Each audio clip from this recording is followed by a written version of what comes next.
Hello everyone, I'm Kevin Piland. Thank you for joining us. Now, I want to talk to you about a man who died, but not because he was at the Boston Marathon, in the area where people were watching the runners. Okay, this guy, he was a sports commentator. A lot of people liked him. And as a matter of fact, I saw him on ESPN SportsCenter recently. Pat Summerall. He died of old age. But he didn't die as a result of the bomb, which is pretty good. Because the thought of him being at the Boston Marathon never would have made sense to me at all. Because I don't think he even wanted to go to Boston anyways.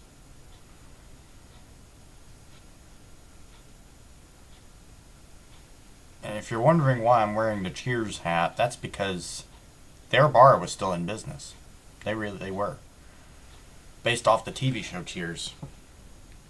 People still wanted to go there, and that was great, and I'm glad that they didn't die. I really am. And I'm glad to see that they're still in business and they still want to take care of their customers. I really am. And at the end of the show, you'll see a picture of Pat Summerall. But now I want to talk to you about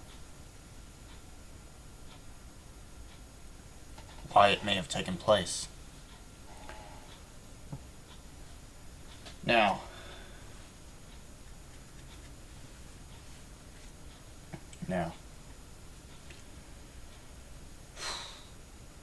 you know, the bombing, I'm not sure if it was terroristic like 9/11 was, but the coverage was great. People watched in awe that day.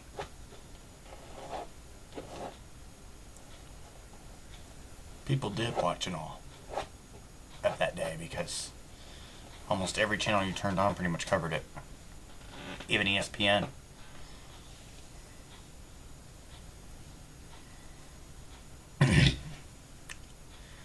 And, you know, that's just how it was. And when we come back on the Kevin Piland Show, we'll take a look back at Pat Summerall's career after this.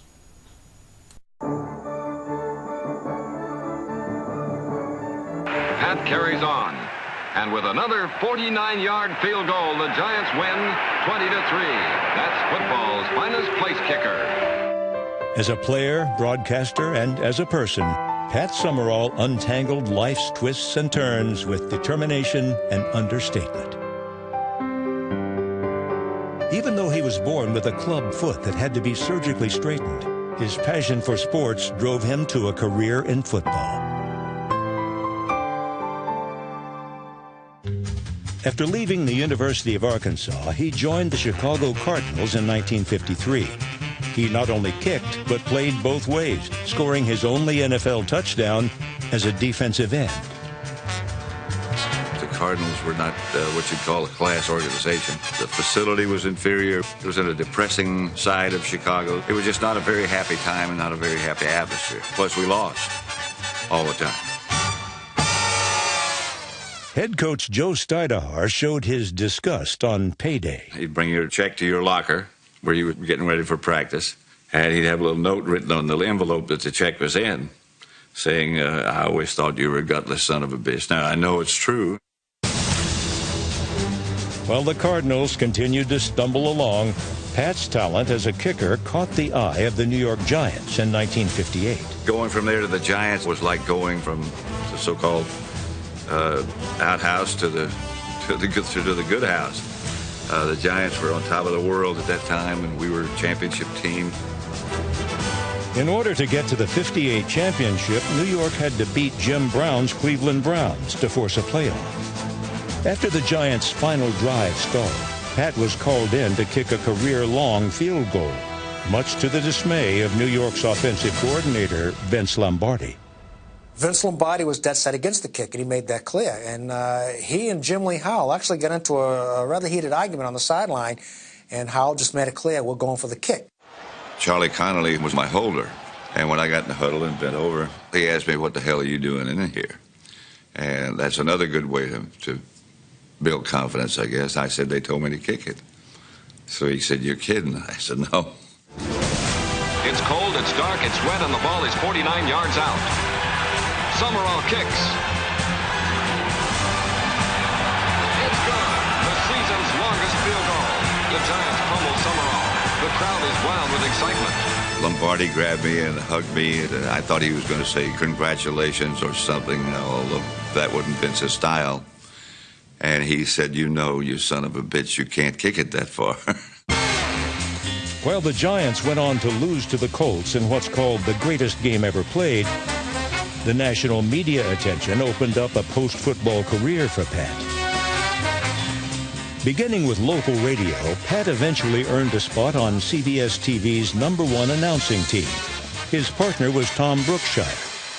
They were as close to two football fans watching football as we've ever come. It's a cold and windy day at Shea Stadium in New York. Pat is always a great storyteller, and Brookie was the ultimate fun guy. The Jets have won the toss and elected not to play. And that brought fun to television. The announcers became such a big part of the story that you were watching because you wanted to be part of what people were talking about. They called us the Sunshine Boys, and, we rode pretty high when we were together. I remember a couple of times the guys at the network saying, hey, maybe you guys are having too good a time. Maybe you're enjoying life too much. While CBS did break up the team, Brookshire later organized an intervention that helped Pat win his battle with alcoholism. I never had a brother. I was raised by an aunt and an uncle. I was almost sent to an orphanage, and so I don't know really what brother-brother relationships are like. If I ever had a brother, I'd like him to be like this. For the rest of his career, Pat worked with John Madden in a partnership that spanned over 2 decades and 2 networks. They were one of the most successful broadcasting duos in NFL history. All the way back to the 11. We've been here since Monday, and I felt like running down and playing. I have goosebumps all over. I'm glad we didn't. Pat is such a professional, and Pat is everything. And he's so smooth. I mean, he's like silk.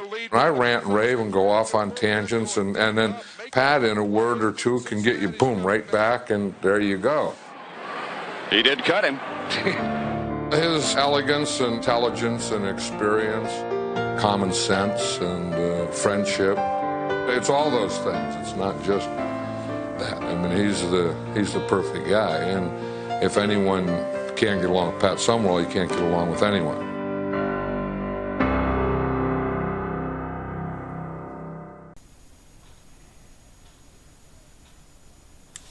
And I want to take a moment to thank NFL Network for showing the video that you just saw earlier. That's it for the Kevin Piland Show. I'll see you next time.